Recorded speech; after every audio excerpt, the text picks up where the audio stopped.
Josh Aniska with us, Riverside Basketball. Happy New Year. Here we are. Let's talk about your guys this season. Still a young group, but talented kids. Talk about how things are going. Yeah, thanks for having us here today, John. Happy New Year to you as well. And I've said that our group that we have right now has this unique kind of combination of both experience and youth.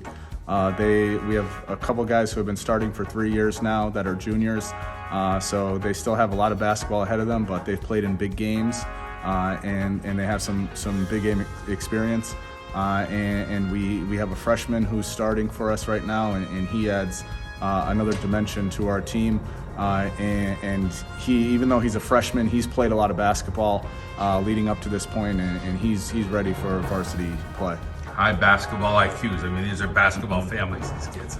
Yeah, a lot of them have older siblings who have played at the varsity level, some at the college level, and some of them, some of our guys have older siblings that have played for me. So they've been around basketball their whole life, and they've been around Riverside basketball their whole life, and they've been, more importantly, around high-quality basketball their whole lives. Talk about coaching these guys. I mean, I'm thinking this group, they come to the gym prepared, they're hungry, they come punch the clock. Yeah, it's probably my favorite thing about coaching these guys. I tell them every year at the beginning of the season, we're not here to coach wheelbarrows. We're not here to push you and do those things. We're here to coach you, and these guys live up to that motto 100%. The thing that I love most about coaching them is how hard they play. Every day in practice, they bring it. Every day in every game that we play in, they leave absolutely everything out on the court. There are times I'm actually amazed at how hard they play and how they even have energy left at the end of the game. You're a guy that basically you had to work as hard as you could to get everything out of yourself.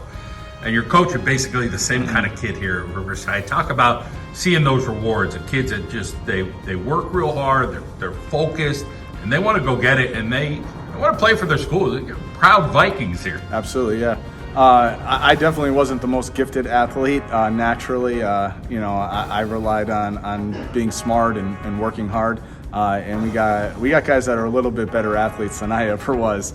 So I'm fortunate for that. So with that combination of skill and athleticism, and then just how hard they play and how hard they work, it's putting us in a good position to be successful. Let's talk about some of the tests up until this point, some excitement in the Riverside community with some of the games. Yeah, we played a couple of very good teams so far early on, just well-coached teams and teams that play extremely hard. It's a similar schedule that we play every season, but we've been a little bit more successful in our exhibition season so far this year. We had a great come from behind win against Scranton. It's the first time we've beaten Scranton in since I've been the coach, and probably even longer than that.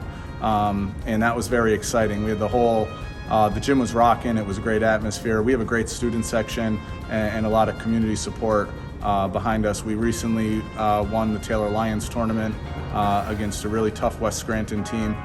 So that was exciting for us as well to get us kind of going into league play. Let's talk about what's going well with this squad, and then where's the areas that there's still room to grow as the season moves on. So the number one thing that is going very well, like I said, is just our effort and how hard we play. The second thing that's really special about this group is how much they support one another and they encourage one another. It's just a positive atmosphere.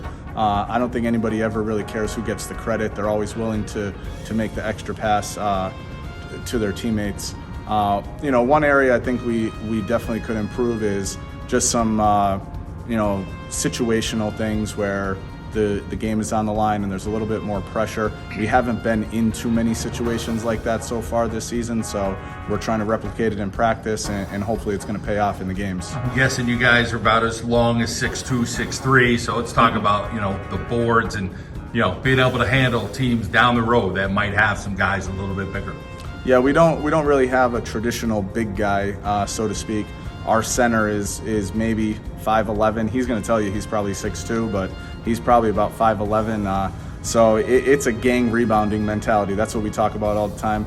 And it's not only about boxing out, it's about going and getting the ball and finishing the play. So we got guys that play a lot bigger than they are listed as. Well, it's Coach, great to catch up with you as always, and continued success there at Riverside as the season moves along. All right, thanks, John.